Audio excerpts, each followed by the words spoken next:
What's up, everybody, and welcome back to another episode of Life's a Garden. Hope you all had a wonderful Easter weekend. In the words of the little duck from Tom and Jerry, Happy Easter! Can't imagine too many of you painted eggs this holiday, seeing as how they are insanely expensive. But hope you guys enjoyed time with your family, your friends, whoever. And he has risen. Jesus has risen. Jesus, the original, the first zombie. And then we eat his flesh and blood. So what does that make us? Has the church just been turning us into cannibals this whole time? The church just dommering us out up in here? Or what? Happy Easter, everybody.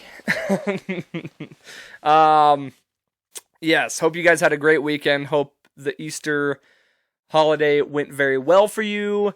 And overall, just a great weekend. And we turn forward into a brand new week. Looking forward to a good one. Hope you guys are too. And we're rolling right on in to episode 146 of Life's a Garden.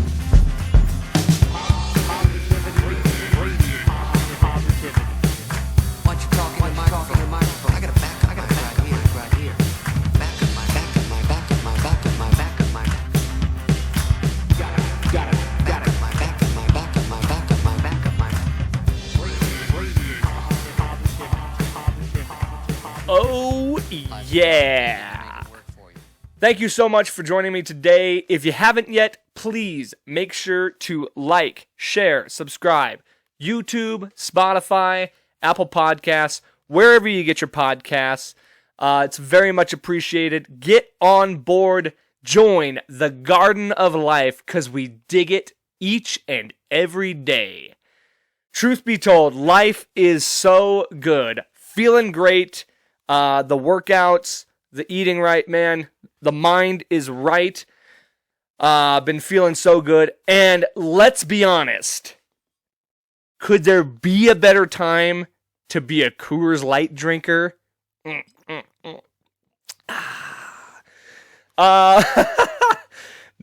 know if you heard, unless you live under a rock, Bud Light is turning some heads this last week.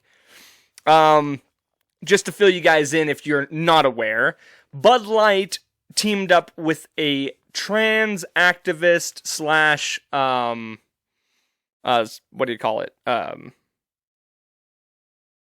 Influencer. Trans activist and influencer. Teamed up in an ad campaign, and it's like this LGBTQ type thing. They made rainbows on the on the cans, and it's like this whole pride, I guess, ad campaign.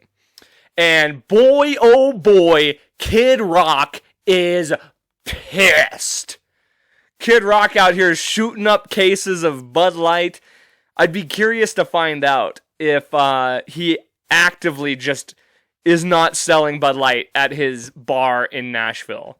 If he was just like, cut it off. No more Bud Light, no more Budweiser, none of it. It is interesting. I will say this. It is an odd choice of an ad campaign coming from the highest selling beer in America. You gotta think, most of the people that drink Bud Light or Budweiser are middle America. And middle America isn't exactly the most open-minded or the most welcoming to different things like LGBTQ. You know what I mean? They're not as accepting and things like that. They're very religious, and when it comes to gay pride and LGBTQ matters, obviously not quite in their wheelhouse. So you would understandably kind of think that's going to piss a lot of those people off, and that's their beer of choice. Like I said, Bud Light is the highest selling beer in all of America, and it's not even close. If I remember looking it up, it was like Budweiser's like number 4, so they're already in the top 5 of Anheuser-Busch.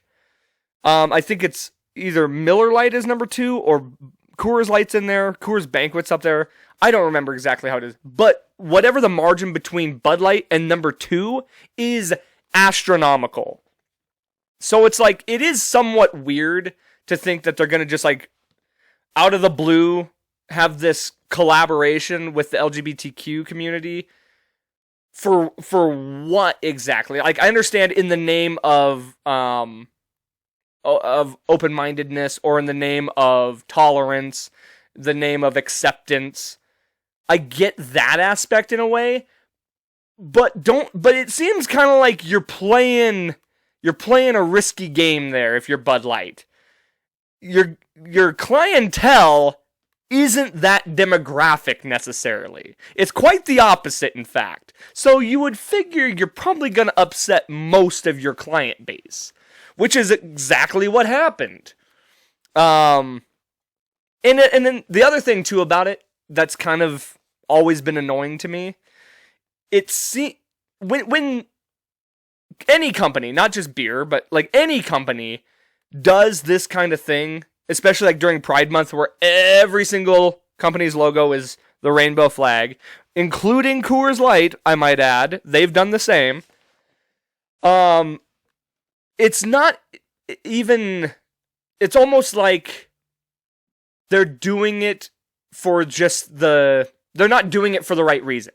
They're not actually advocating for those groups.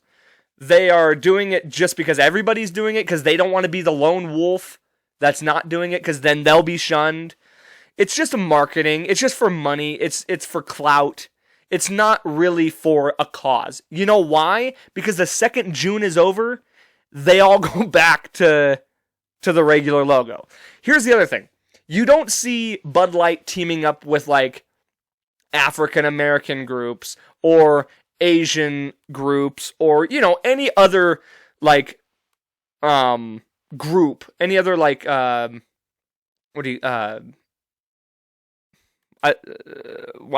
are words not coming to me today?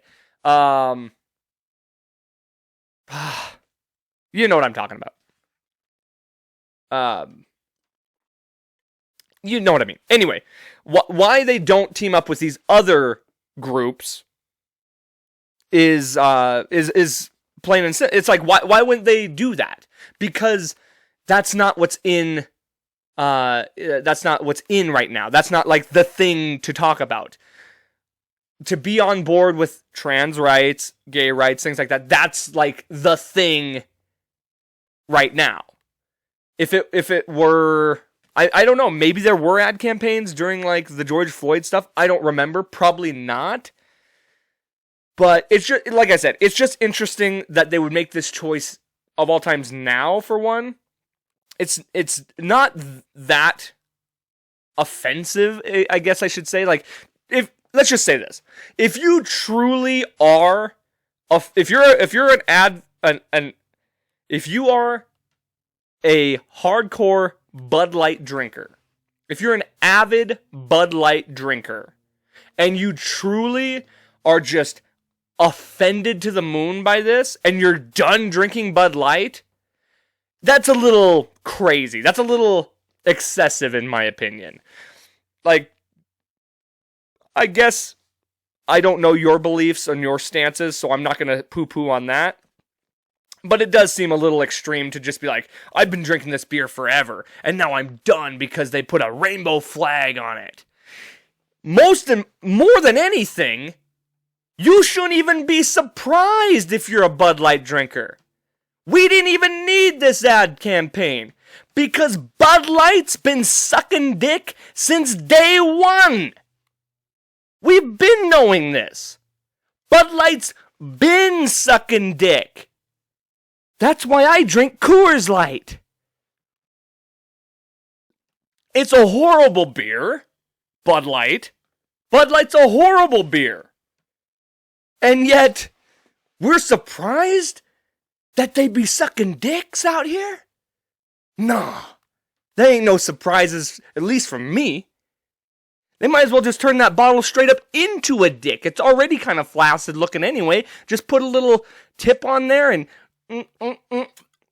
All the Bud Light drinkers are just out here drinking their piss water. And that's just how it is, bro.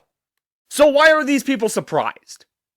I do like the idea of a bunch of the LGBTQ advocates and anybody who's like in, who just heavy support of that are out here like, oh, fuck that. Like, fuck all these rednecks that are throwing their Bud Light away. We'll support you. We love that Bud Light. And then they go in there and start drinking the Bud Light. They're like, And then they go, oh my God. This is trash. Get me my daiquiri. Where's my Cosmopolitan? Because that's exactly what's going to happen. They'll be like, we support Bud Light. And then they take the Bud Light, and then they drink it for the first time, and they go, never mind. No thank you. Please pass the martini. Budweiser, the queen of beers. What's better? Budweiser, the queen of beers, or Budweiser, the king of queers? Just kidding, but it is funny. Truthfully, the best thing Coors Light could do right now, as their ad campaign, is bring back the old Twins commercials. If anybody remembers, like early 2000s, it was the best commercial. I love playing two-hand touch, eating way too much, hanging with my friends and twins, and I love you too. All inclusive, all love, baby, for everybody. Perfect. It's rock and roll. It's America. Bring that commercial back, Coors Light. I promise you, sales will go through the goddamn roof. Cheers, baby, to Coors Light.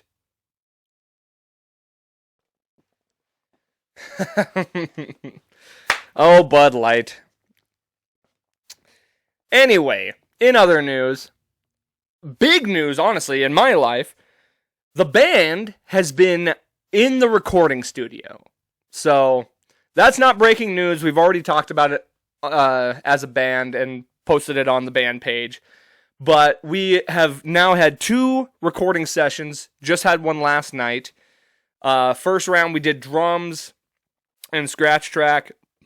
Last night, we did bass and guitar. Or rhythm guitar, I should say. And it's been a very interesting process. I've never done recording before.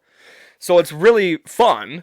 First of all, huge shout out to Jesse Vanoy at Iconoclast Home Studios. Check them out. It's on Facebook, I believe. It's definitely on Facebook. I don't know if there's an actual website. But if anybody out there is looking to record, highly recommend Jesse at Iconoclast. We were originally going to do a full album, but we decided on a 6-song EP. No particular reason. Well, I guess more than anything because, first of all, my conversation with the old ones a while back really kind of opened my eyes to more of like the idea of doing an EP, and then later you can combine those songs onto an album if you really wanted to. But the more I think about it, it's like in today's world, singles and EPs are more of what's the thing. It's just about getting content out there and just getting your music out there. You don't necessarily have to do 10 songs at a time. 6 is plenty for now. And then, a year from now, we could do another 6. The main reason we decided to do the 6 was mostly just because this is our first time in the studio. We didn't want to step on our own toes. We didn't want to overshoot ourselves and bite off more than we could chew.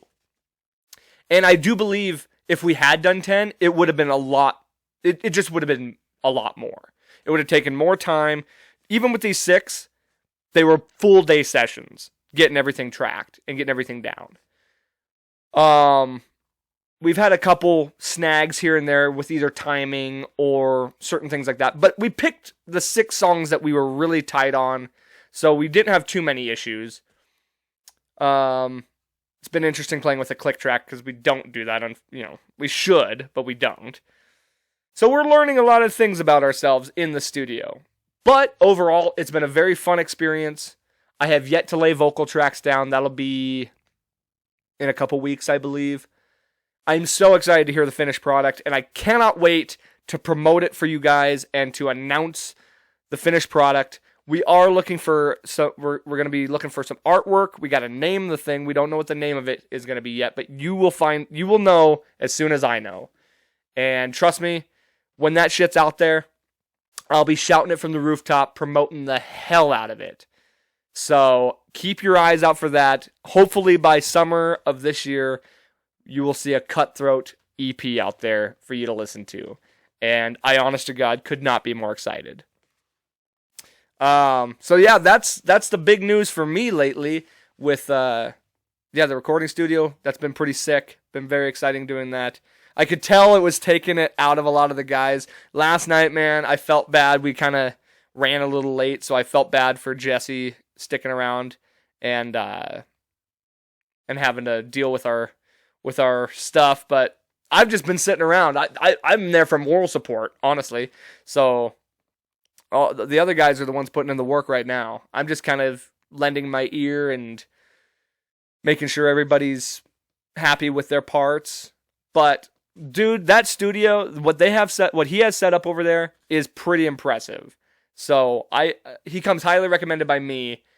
And like I said, to any bands out there, to any musicians looking to get some recordings, Iconoclast Home Studio. And I got to tell you this too. This process in itself has really reinvigorated me. For a good while there, man, I just felt really uninspired by anything. Call it depression, call it just a funk. I didn't feel depressed, so I wasn't sad or down. I just wasn't feeling overly inspired. I didn't want to go out and do anything. I was like falling into this really bad routine of go to work, go to the bar. Pretty much it. If I didn't go to the bar, I was just hanging out at home watching TV or, doing band stuff or doing podcast stuff, which in itself is kind of like work. It's fun work, but it's still work to be done. But it's also repetitive. It's stuff that I'm used to. It's part of the routine. So I was kind of just in that. I was like in a very stationary routine. Sundays, go to breakfast at Hooligans, then end up at the Crystal, then pretty much just veg out all day. I wasn't really getting anything done. I could be doing housework. I could be out, getting stuff done, taking care of things that need to be taken care of. Not to say I'm falling behind on anything that truly needs to be taken care of, but there are things that I could be doing that I'm just choosing not to because I decided to lounge around or I decided to go to the bar. And that was a very vicious cycle to where I just felt in a rut and I felt uninspired to do anything. The recording is step one of getting out of that funk. It's truly kind of got my gears going. The fact that the weather is changing is very much helping in that. It makes me want to get out. Been working out more, been eating cleaner. I even ate fish the other day, and I don't even really like fish. I like some fish, but I cooked a salmon, and guess what? It was pretty decent. I didn't hate it. I'm drinking lightly. I never said I was gonna stop drinking, but I've been chilling out on the drinking. Another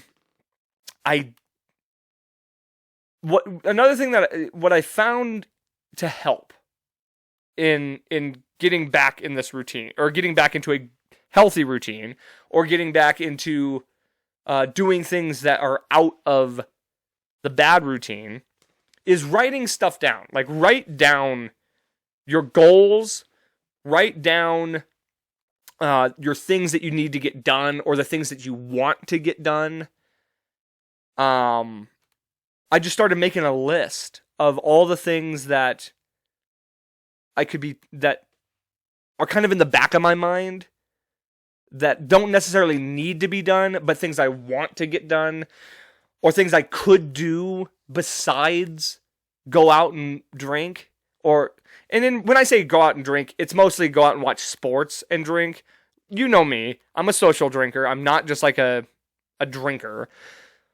But it sucks to feel like shit in the morning sometimes, like you just want to lay in bed all day because you're hungover. That's not fun or healthy. But also it's like, it's tiring to just be like, oh, I just did the same thing this weekend as I did last weekend. There was nothing new. There was nothing exciting.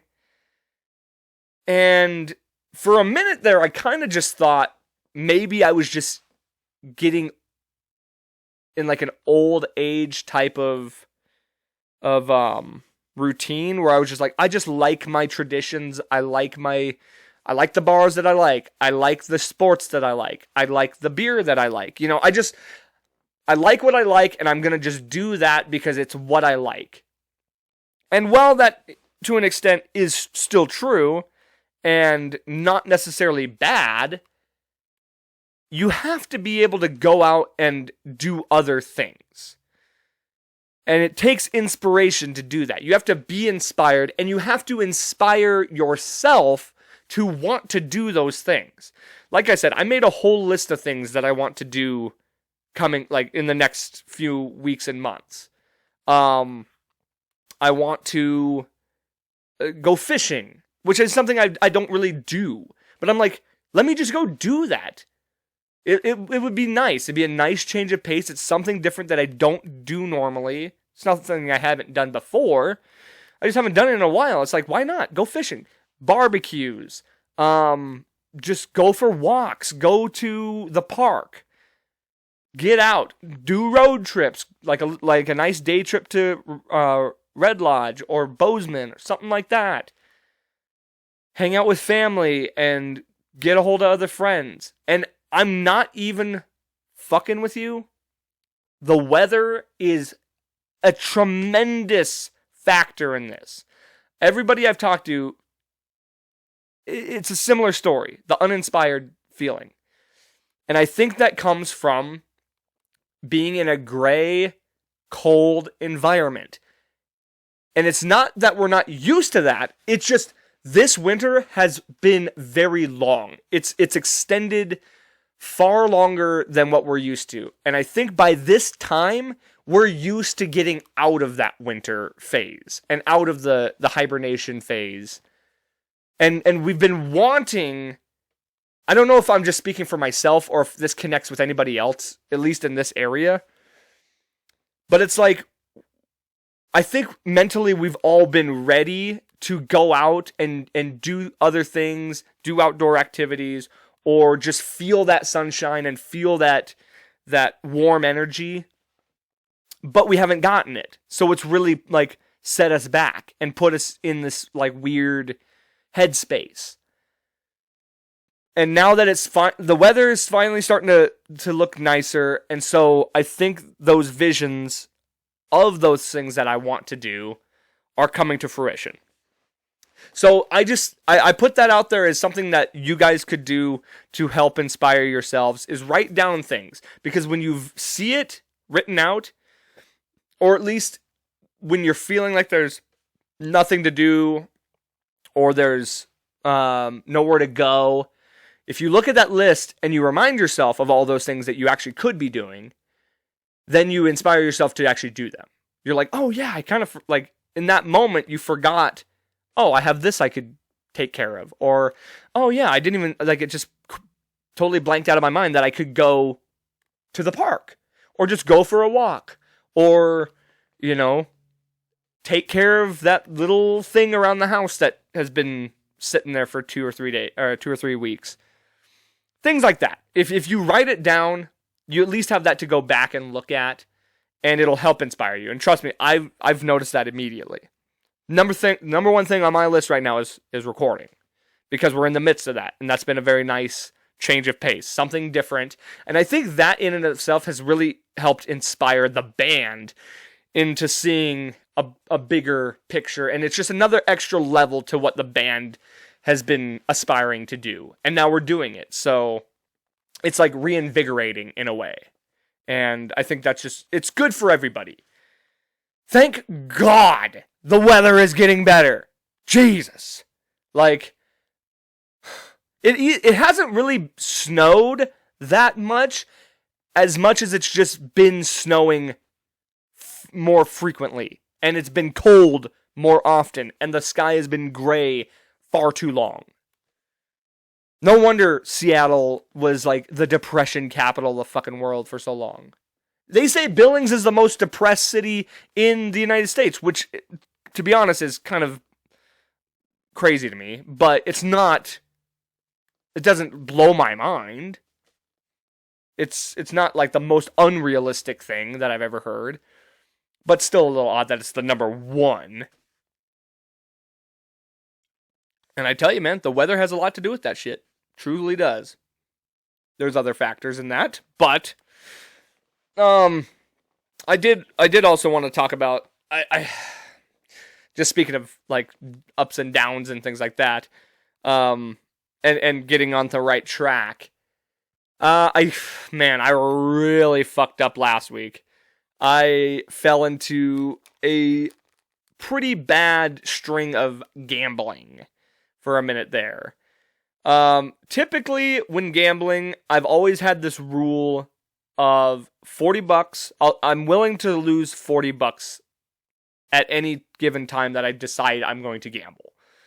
$40 is a decent amount. Like that's where I'm willing to lose. If I lose it, I'm done. That's usually been my rule. Well, last weekend I kinda went a little overboard. I should preface that by saying I went a lot of overboard. And that really put a sour taste in my mouth. Which is good. I needed it. I don't know why. I don't know what sparked me to like feel that way. I had gambled a couple times recently before that and won. So it was like chasing that imaginary dragon. Like I'm chasing that brass ring, wanting that win again, which is exactly what gambling does to you. Like for so long, I had this strong mindset where I was able to win, not big money, but like I'd win $100 here or there, and then I could go weeks without ever hitting a machine again, or playing the sports bets, anything like that. But when you keep winning, man, you're really just wanting that. It's a hit of dopamine. It really is. That's why gambling addiction is a real thing. And gambling addiction runs heavy in my family just as much as every other addiction. And I felt that, man. I was chasing that dragon, and it never came, man. And it's one of those things, too, like, when it's just not hitting, you're like, come on, like, give me something. I was getting nothing. And yet I just kept feeding the machine, feeding the beast. And then I wake up the next day, I just thought the same thing. I was like, think of all the things I could have done with that money. The things I could have bought for the band or for myself, things to better my life, things to make my, or things I've just wanted. And instead I basically just threw it in the garbage. So it was a nice reality check that I needed, because now it doesn't even excite me at all. Like the thought of gambling, I have no interest in it right now. And that's not to say I'll never gamble again, but I need to get back in that mindset of just $20, $40 at a time. If it doesn't, it doesn't. And so that's, it was a real reality check that I needed to have, because it's a kick in the nuts, man. You do not like that feeling, and that helps to guide you in a better direction. It's like I said, I don't know why. It's definitely that addictive personality, or that addictive side of it. But I think I was just like big dicking with like this extra cash I have, which is exactly what I said I wasn't gonna do, and I did it, and that made me feel even worse. I'm out here, I'm big dicking with a short cock, if that makes any sense, and that's totally just that's I'm not speaking in reality there.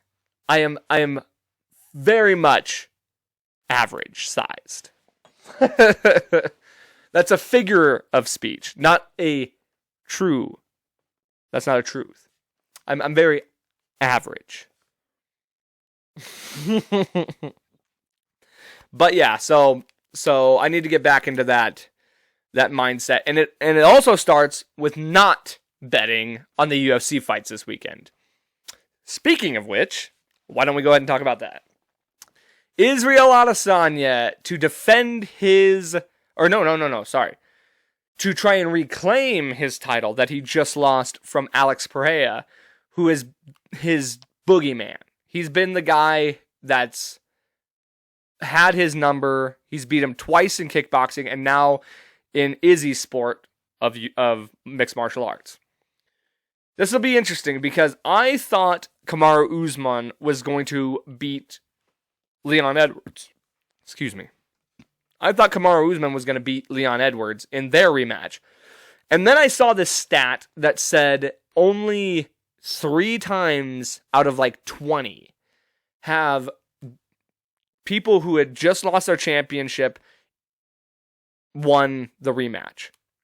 So in all those other times, the person who won the title beat the guy they just beat the guy who lost the belt lost the rematch. There we go. Figured it out. Yay, we figured it out. And so with that, it does not lead me to believe in Israel Adesanya so much to win this. However, when you look back at their previous fight, Izzy did have the upper hand. He was winning most of those rounds. He had the takedowns. Pereira just has that power. And then the one thing that nobody saw was that burst of energy in that 5th round. So anything is possible here. I even, here's the thing too. Even if I was betting, I don't know that I would bet on this fight because there's so many I don't know factors. You got Jorge Masvidal versus Gilbert Burns. I think Gilbert Burns is going to beat the brakes off of Jorge Masvidal. I think Masvidal is like a Nate Diaz type of guy where he's very, very popular. He has a huge fan base, a huge draw, but he just doesn't win. He's 0-3 in his last 3 fights. Kamaru Usman twice and Colby Covington. Colby wrestled the shit out of him. Gilbert Burns is an expert grappler, and he has heavy hands. Not to say Jorge can't beat him. It's in Miami, which is Jorge's hometown. That's exciting. And yeah, Jorge is a draw. I just don't know that Gilbert Burns is not going to be able to just take him down and beat him on the ground, for one, among other things. But, I don't know. I guess, I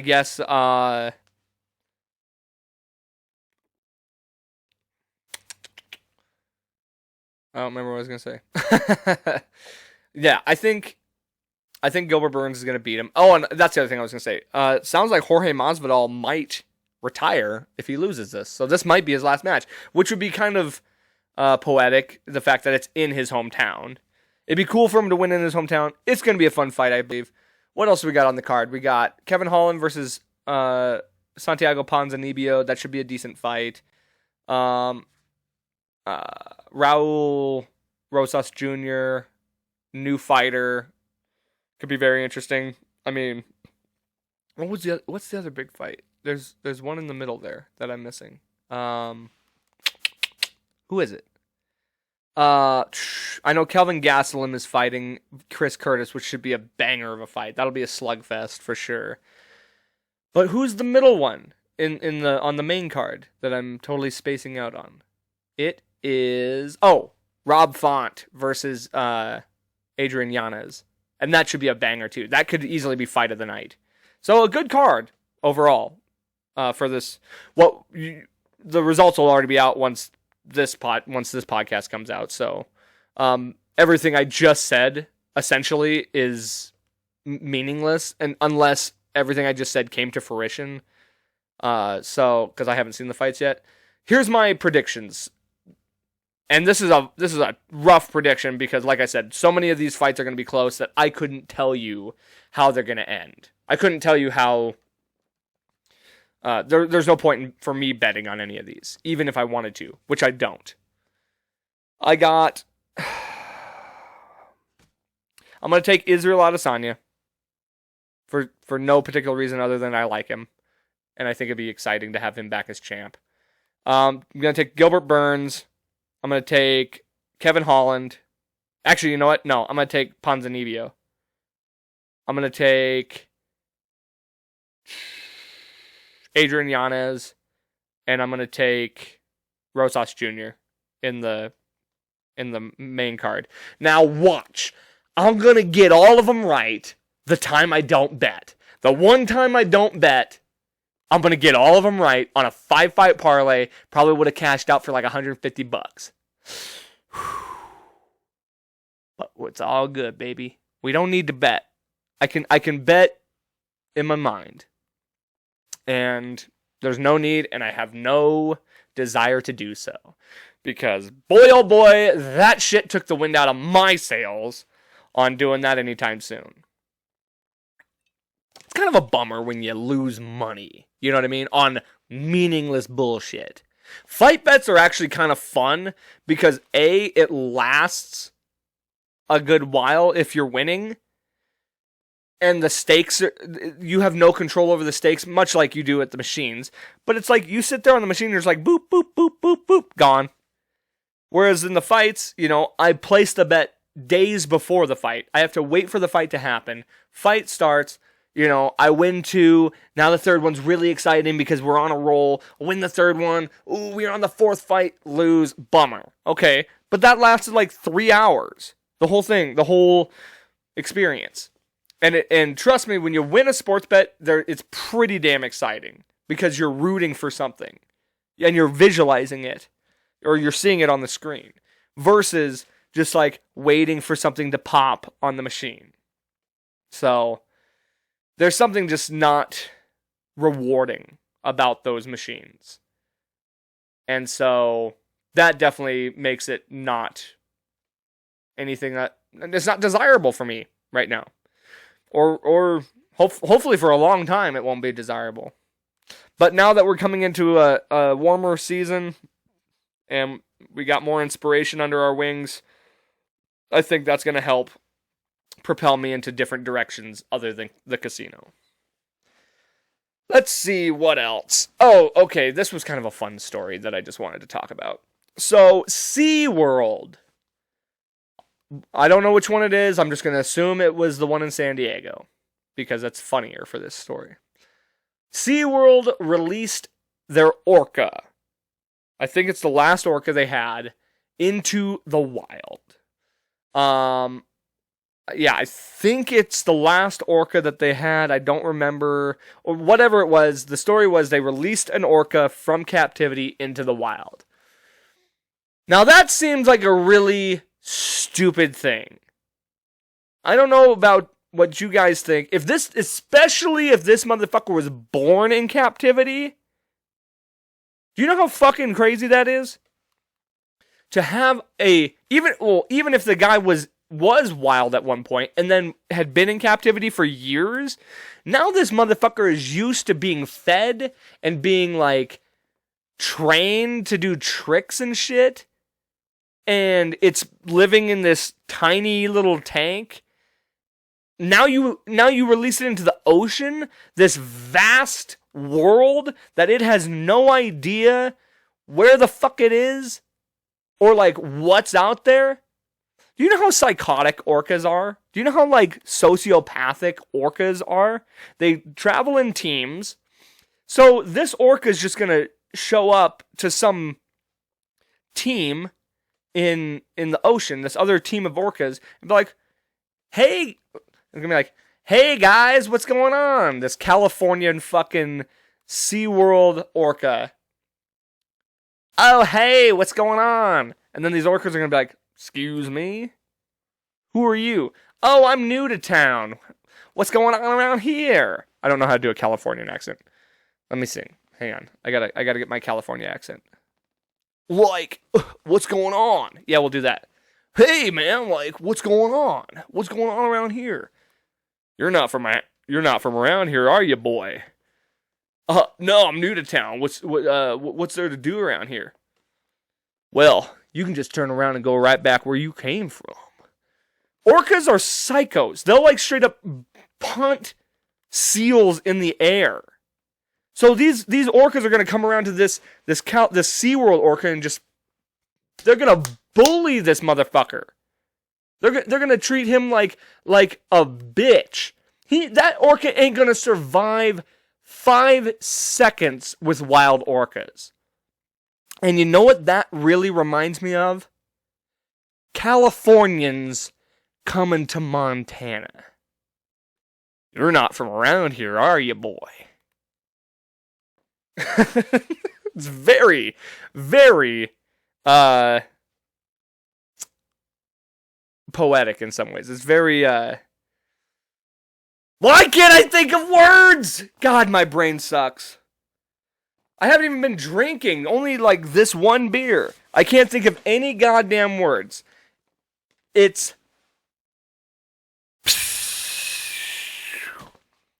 you got me, dude. I need some ginkgo biloba or fucking alpha brain. Jesus. I know everybody out there screaming what words I'm trying to say. And then you know what else sucks? I go back and listen to these episodes, and I'm like, the word is blah, blah, blah, you fucking idiot. How did you not know that? I mean, I think I couldn't think of the word equality earlier. That was a word I couldn't think of. Or tolerance, something like that. When I was talking about the Bud Light shit, I couldn't think of like the word tolerance or equality. And now I can't think of the word starts with an M. I know it. I know it starts with an M. Metaphor! He got it! He figured it out! God damn, only took him half a fucking year to figure it out. It's a metaphor. What a great metaphor. That the orca goes out in the ocean and is treated like shit. And it doesn't, and is not from where he's, not where he's supposed to be. He's not where he belongs. And the other orcas treat him like shit. And it's like the Californians that come to Montana. There, it's a metaphor. Thank God, he reached it. He figured it out. Idiot. God.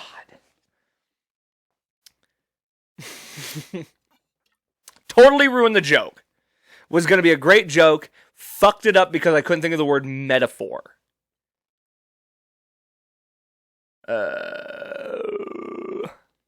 Who taught me to talk, right?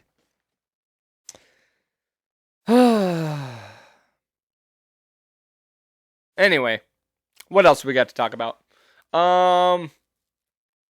I did not think that... I thought I had enough content there that was going to fill up the full hour, but we still got about 20 minutes to go here. So, I'm going to throw a wild card out there and try something a little different that I haven't done before. Just to spice things up a little bit. But I need my phone, so I gotta go get that real quick. Hold on.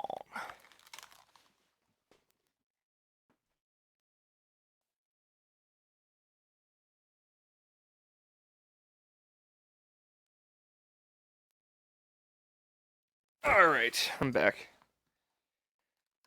And I'm not cutting that out either, so you gotta deal with that. If you want to be part of the club, sometimes you gotta deal with me not editing things.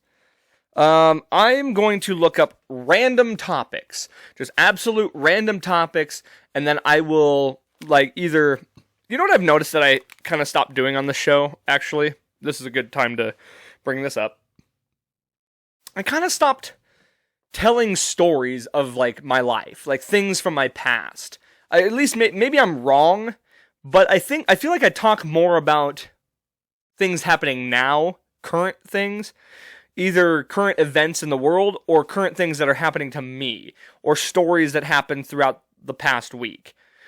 I haven't really told a lot of stories from like my childhood or just my past very much, which there's plenty of. The problem is I just don't have a lot of like prompts to do so. So, we're just gonna do that. But first, before that, I have to show you this because it's funny. I'm just gonna play the audio. If this is like a play on the SVU thing, if you know what it is, but I love Bud Light. And I got news for you. That means you're gay. I fucking love that. Every time I see that, it cracks me up. That is too funny. Okay. Random topics. Yes, random topic generator. Perfect. Okay. Yes. This will be perfect. Anyone. Generate random topic. You know what? I don't like that one. We'll try this one. So, yeah, I'll randomly generate a topic here. And we will see what's up. Okay, well, this just pops up like 4 different things. And I don't like it. I didn't think that I couldn't find one of these just like 5 topics. Generate. What? Okay, I'm just going to read down this list. This is randomly generated, okay? What's the first thing you do after school or work? Well, let's not talk about work because that's more recent. What's the first thing I used to do after school? Elementary school, the first thing I believe I would do is go home and this is hard because I went to different elementary schools. So, when I was living with my mom, I would go home and probably play with my toys or watch cartoons. Not a lot of homework getting done in that time, if I remember right, but I don't think I really had a lot of homework. When I was living with my grandma, we'd get on the bus, go home. Fuck, dude, like, my memories are shit. That's a horrible topic, I guess. What do I do after work? Fucking get naked and lay in bed and do nothing. And then finally get up and take care of stuff. Lately, though, I've been working out, so. What's the last song you listened to? One of my own, because we were recording. But, the last song... You know what? I'll tell you this. Here's a good song you guys can listen to. The Optimist by 10 Years. 10 Years has a new album out. It's very good. That was probably the last song I listened to. What's the most used app on your phone? Tinder. Just kidding. It is probably Snapchat or Instagram at this point, just because I've been watching a lot of reels. But probably Snapchat. Oh, Spotify. Spotify is probably my most used app because I listen to podcasts. What's your middle name? I think I've talked about this before. My middle name is Timothy, named after my late father, who spelled his own name wrong on my birth certificate. My middle name is spelled Timmothy.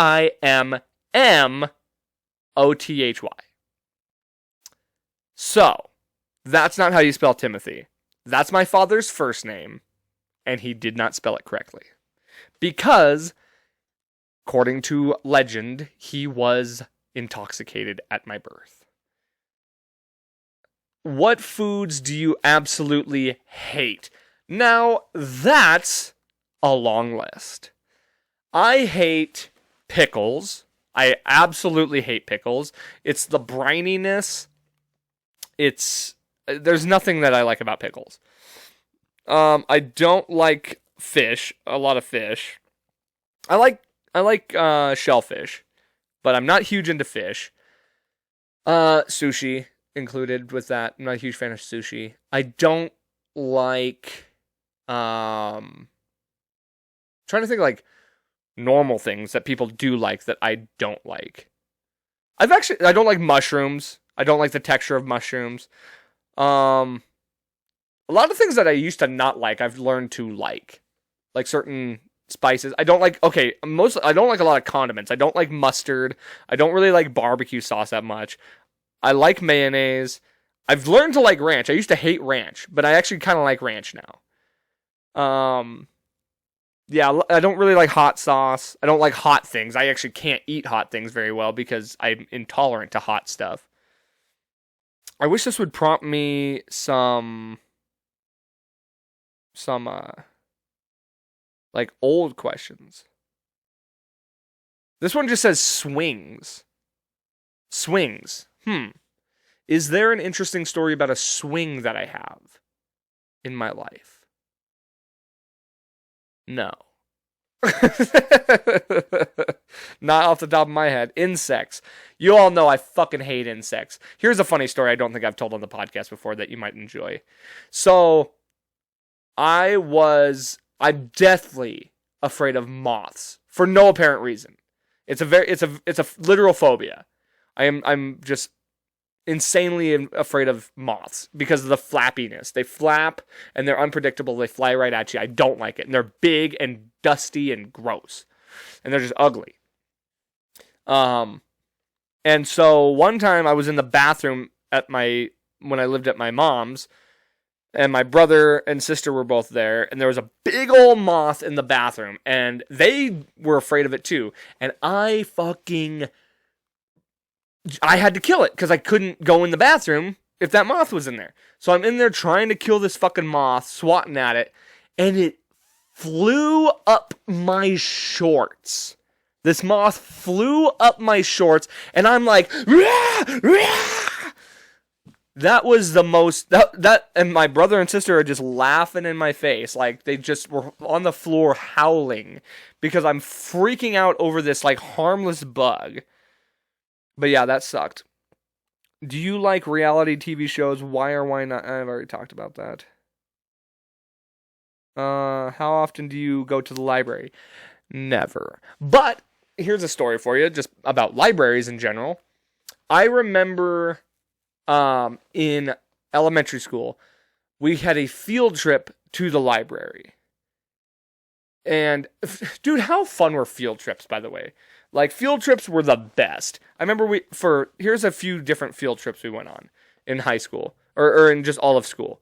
Went to the Alberta Bear, went to the library, which included a lunch on the courthouse lawn, which I just thought was the coolest. When you're a kid and you take a field trip to downtown, it's like, what's going on? Everything's just so exciting. Like the mind of a child. Everything is just so insanely cool and exciting.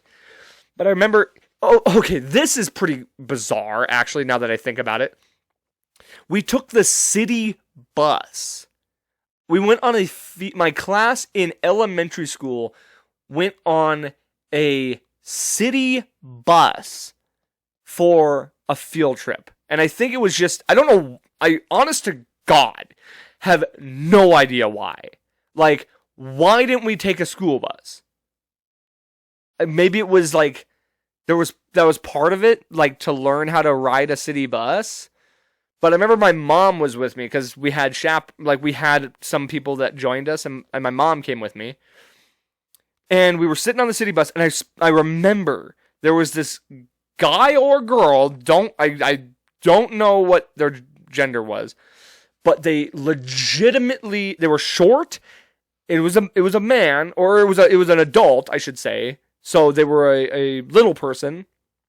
Looked just like Chucky. Red hair, had like this like weird smile, like probably on crack. And I was terrified, because back then I was terrified of Chucky. And I remember saying something to my mom about that, like, man, that guy looks like Chucky. And my mom said, I know that guy. He's fucking crazy. Or said something of that nature, like, he's a weirdo. Like, I know who that is, or I've seen that guy around. He's weird. And only until I'm now an adult do I understand that. You see people around and you're like, that's a weird guy. Stay away from them. But God, that's a weird thought. Like, we took a city bus for a field trip. That's so bizarre.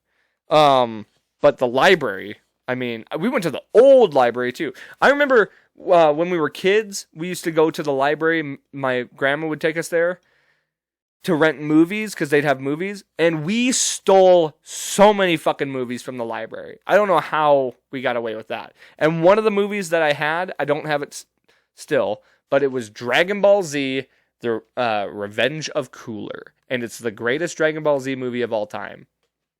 So there. I remember I think we had The Hobbit.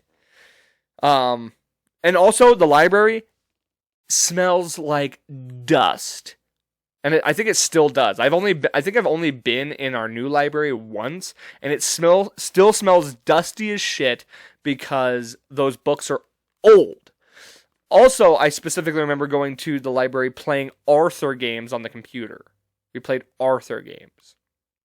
That might have been on the field trip, actually. What else do we got for prompts? I had another thought on that field trip thing, but now that...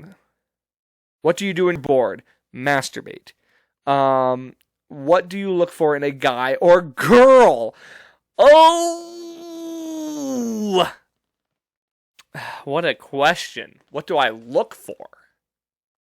Not a piece of shit? Like, are you pretty much that? Are you a piece of shit or not? That's all I look for in a human, in a person. If you're a good person, you're more than welcome to be in my life. Oh, what was that? It kicked me off that app. It's all right. I want better topics. Like, I want actual questions. Yes, start.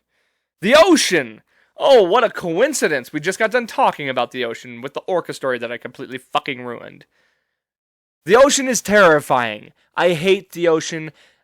You got all these people out here who are like, oh, I wish I could just live on the ocean. Fuck the ocean. The ocean is rising. It's going to drown anybody who's living on the ocean. The storms that come off the ocean are ready to destroy you immediately. You can go like 2 feet in the ocean and get swept out to sea. I have zero desire to take any cruises or be on a boat in the ocean. The ocean is one of the most... The ocean is equally as terrifying as outer space, okay? Because it's a vast no man's land that you could easily die in, and we know very little about it. That's what I think of the ocean. I am so terrified to fly over the ocean when I go to Ireland. Like, that in and of itself is terrifying to me. That's why I didn't get a window seat. Next topic. The future. Nope. Parks. I just talked about... Oh, that's another field trip we made, was to the park. I kind of just stopped talking about different field trips we made. I remember field trip, we went to the Alberta Bear to see this band, and it was so cool.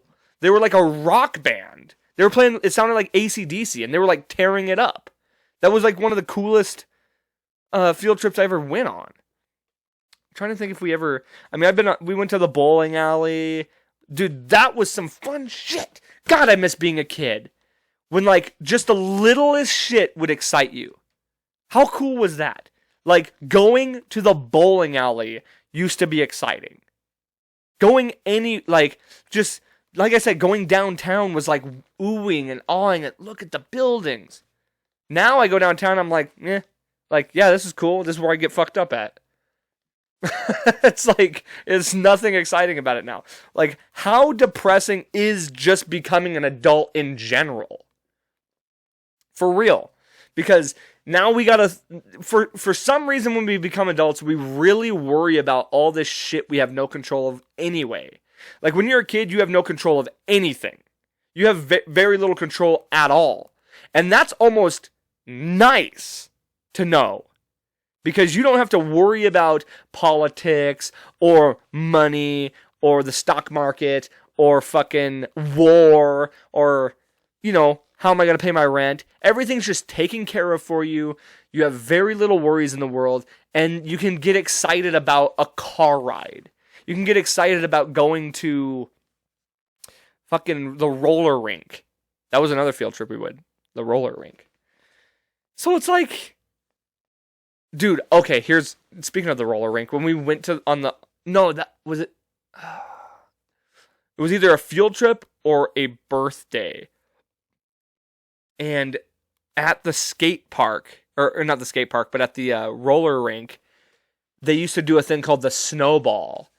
And I wish I could remember, either the guys or the girls would line up against the wall, and then the opposite would roll by, and like you would skate with somebody.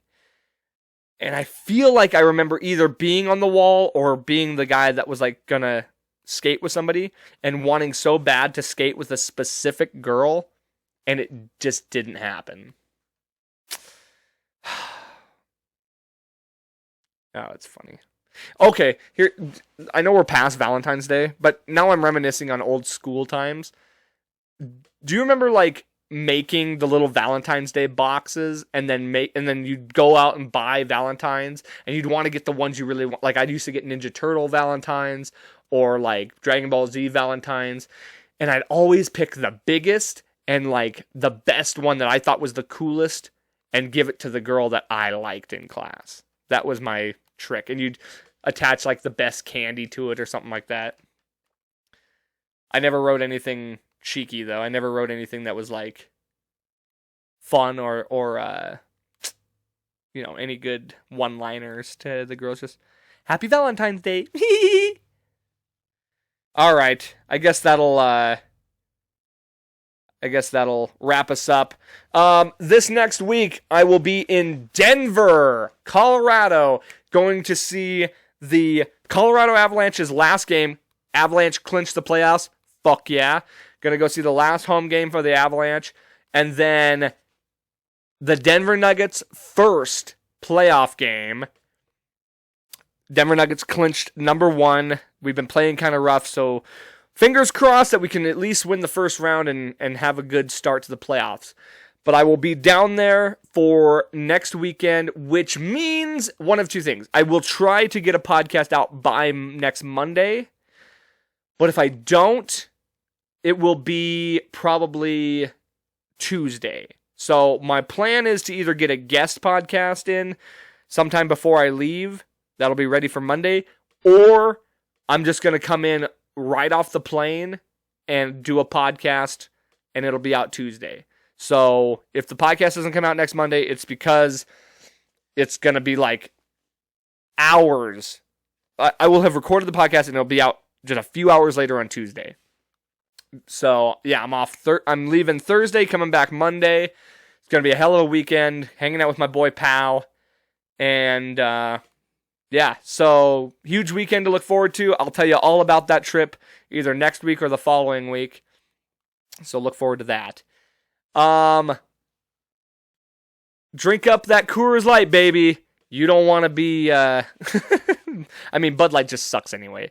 Not because I'm not an advocate or because, if you don't drink beer, if you're not drinking your beer because you're afraid you're going to be gay for it, just understand you're already gay if you drink Bud Light. So you're good. You're in the clear. And write down your goals. Write down your things to do.